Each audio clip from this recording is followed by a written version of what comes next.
IEP meetings are very emotional. You'll probably go in with a pit in your stomach, and this is totally normal. This video is here to help you manage your emotions during an IEP meeting. Staying in control of your emotions will help you get the best possible outcome in your child's IEP meeting. I'm Liz Weaver from Learning Success, and we know that IEP meetings are tough. The IEP process is challenging, it's emotional, and it is time-consuming. That's why we've put this video series together, to help parents like you get the best for their child. Make sure to watch all of the videos in the playlist. If you do, you will be armed with the best knowledge you can get on IEPs. In this video, we are going to cover emotions and IEP meetings. Getting overly emotional can lead to some very bad results, so you need to be prepared. Manage your own emotions properly, and you'll come out way ahead.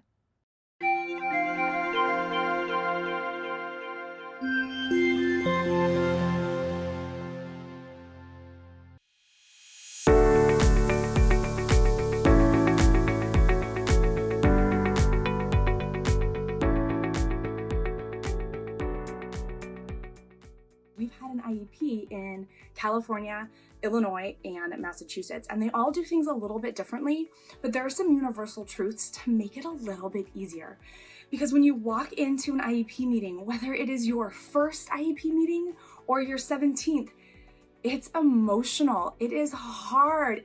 Even when it's like the greatest outcome and everything works perfectly for you and for your child, there's like this knot in the middle of your stomach and it just can feel so intense. And so I want to give you a couple tips to help alleviate some of that so that you feel a little bit more prepared. You can walk through it a little bit easier and it's not quite so traumatic. I can't take all of it away because I still feel it. IEP days, man, my stomach just, the stress of it and the anxiety of it. So it doesn't go away, but we can reduce it. We can limit it. When parents get emotional in an IEP meeting, they can have a hard time holding it together. When that happens, your child won't get what they need. One of the best things you can do is bring in support. Someone that will support you and be clear-headed enough to pay attention to details. A parent who I recently was working with in preparation for her meeting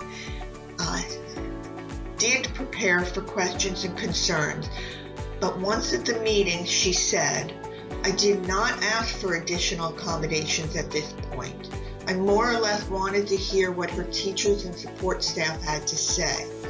I was very pleased to hear the progress Leah is making and that they are enjoying working with her." Leah's mother was not comfortable asking for things without sounding completely confident, as this is not her area of expertise. She said, "I felt like I was winning simply because I didn't cry at this meeting." For parents who need support, please bring a friend, an advocate, or someone in the field of education to sit beside you and be there to support you. It is important to remain calm and carry on. So the first thing I want to share with you is when you walk in, they're going to give you a big stack of paper. It's your parent rights, things you need to know. And it's a lot of mumbo jumbo, a lot of, very fancy words, and it can be really intimidating. And you have to sign that you received it and that you understand everything in it, but you're given 5 seconds to look it over. So ask for these rights ahead of time, before the meeting. Say that you want to read them before you come in. You're gonna find nuggets in there. I went over it one time with a fine-tooth comb, and I actually didn't even do it for me and my daughter. I did it for a girlfriend. She was asking me a question, and I didn't know the answer, and so I carefully read through it. I found things like you don't have to sign the IEP if you don't agree with it, or if you want some time to go over it. You can record the IEP meeting if you give them a certain amount of time warning and you do it in writing. Read through it and find the things that are going to be helpful for you. You can bring in an advocate with you with certain, like if you let them know ahead of time. There are things that you can do before to prep if you have these rights. So ask for them before your first IEP meeting. I know what you're going through is difficult. Consider this. Even when and if your child does get accommodations, that doesn't solve the underlying problem. To solve the underlying problem, you need to start working on the fundamentals of learning at home. The school system won't do that. They aren't equipped to do it. The school system will only work on academics, not the core problem. To fix the core problem, work on your child's fundamental learning skills at home. You can help them learn how to learn. The way to do that is with the Learning Success System. Get a free trial by clicking the link above.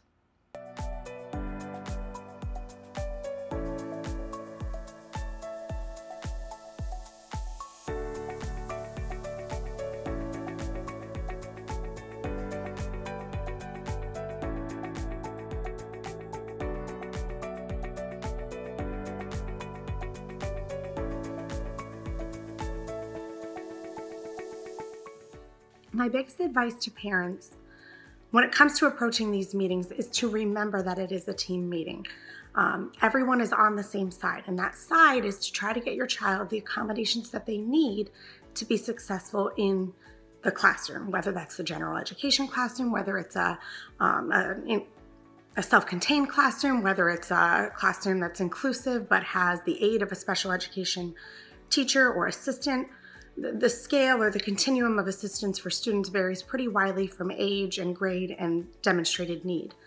But one thing that can be really, really challenging for parents, and as a mom myself, I completely understand why this is to leave emotions at the door, right? We're talking about your baby, your child, and you want what's best for them, and that can be a really emotionally charged situation, which everybody understands. But the more that you can try to separate yourself a little bit from the emotional side of it and focus on the practical side, the better off that you'll be, the better off your child will be, and I think the better the progress the IEP team will make. This isn't saying that you have to come in like a robot. All of the teachers, the specialists, the administrators, they understand that this is your child they're talking about, and they care about your child too. But sometimes it can be a real challenge for a parent to separate what's being said about their child and how to help their child from, feelings about their child personally. And they're not the same thing, right? As a teacher, I might love your child. I might think they're incredibly special and fun, and I might enjoy having them in class. But I might also see that they are having real challenges or real difficulties, and they're not meeting kind of the expectations for their academic or developmental level. And I want to make sure that as a professional, as a teacher, that I am helping your kid get the accommodations that they need to be successful in the classroom. And so the conversation is often going to center around what's not happening and what needs to happen, what needs to change. And that can be really tough for parents. The IEP process has been set up in a way that teachers and professionals are encouraged to consider the student's strengths and to discuss the student's strengths as part of the meetings and as part of the discussions. But more often than not, parents especially are going to find that they really focus on the parts where their child is struggling and falling short. And that can be a really difficult situation to be in. So just knowing that prior to going into the meeting can help you maintain kind of a sense of calm and try to get a handle on your emotions. It's okay to be upset. It's okay to feel stressed. It's okay to cry, right? There's usually tissues at these meetings, especially in the early years when parents are still getting their bearings and trying to figure out how to best navigate this process for their child. You need to make sure that you're taking care of yourself. You need to make sure that you are getting your needs met. You're finding out what support programs are around for parents with children with that issue, and find out from other people what they did, what worked for their child, and get that support that you need. You're not alone in this. You're not the only parent with a child with this issue. So reach out there and get your best resources, other parents who understand where you are, who've seen what you're seeing, and can give you some ideas to support and to help. Find community. No one should special education alone. It can be a very long and exhausting process.